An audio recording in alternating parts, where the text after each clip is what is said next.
Hey everyone, welcome to the video. If you enjoy the content, don't forget to hit that subscribe button. I probably avoided being mugged and stabbed. This happened not too long after I moved to England. Back then, and still to this day, my country's living conditions weren't great, with everything getting worse every year, low salaries and high cost of living. So I decided I had enough. Not too long before that, my best friend had moved to England with her boyfriend and her dog. They lived in a house with a spare room, so we planned it out, and I moved to their house and shared the rent while I tried to find a job and my own place. We didn't last too long in that house though, and 2 weeks after I moved in, we moved into a different house. The house itself was supposed to be better, but the neighborhood it was in, well, let's just say it had a lot to improve on. The problem though, was that my friends had the dog, and most nights, they would get into huge fights about who was the most tired from work, who worked the hardest, who did the most at home, and other nonsense I didn't have the patience for. So I would end up offering to take the dog for his walk just so I didn't have to listen to them anymore. It would usually go pretty well, I think, especially because this was around the pandemic time, so there were a lot less people on the street.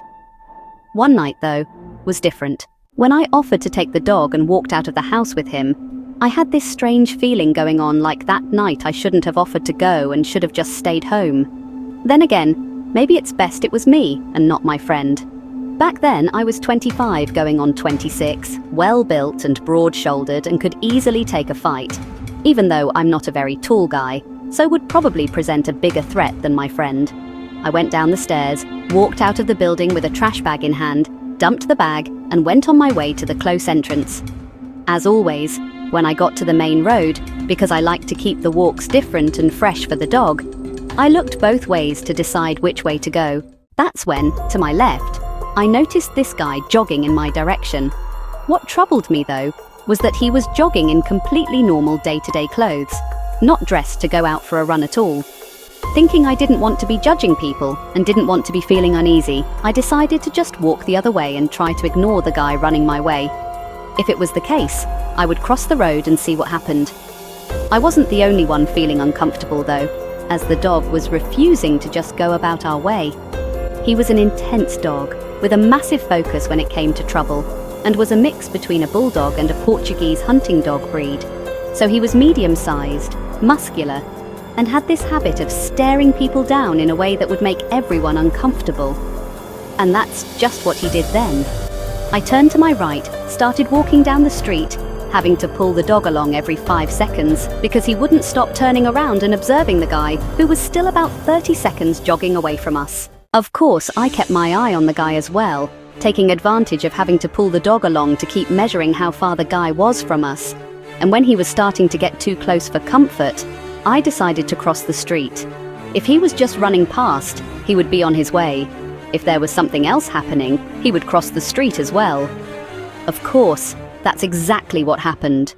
When I started crossing the street, the guy crossed it behind me, and then I decided to actually stop and let the dog stare the guy down to see what would come out of this. It was like I had messed everything up for him. He looked surprised, stopped running, and walked past us with both me and the dog eyeing him. He then lifted his hands like he was surrendering and said, "Hey bro, all good? All good?" To which I just replied, "All good, you?" "Yeah, boss. Yeah," he said. Then he walked ahead of us and finished crossing the road, and I went back to the same side of the road I was on to begin with, and thought that would be it. No trouble, just a slight misunderstanding. That's when the guy stopped, turned around, saw I was not on his side of the road anymore, and did the weirdest thing. He took 2 steps back up the road and hid behind a tree, like he was hiding from someone else that was ahead on the street. This made me even more uncomfortable, and I was now having to control my shaking legs, adrenaline and increasing heartbeat, and not let any signals give my discomfort away. I ignored it, kept walking ahead, walked past the guy on the opposite side of the road, looked him in the eye again to warn him without having to say anything, and kept walking. 10 more steps was all it took. With this weird guy behind me, I heard something shuffle ahead in the street. Initially, I thought this could be a fox, but stopped when I decided the shuffling sounded like it was coming from something way bigger than a fox or a dog. Another person, maybe. Then I saw it. There was someone else hiding behind one of the upcoming house's trash can, waiting for me to get there. I could see a part of their back showing up from one of the sides.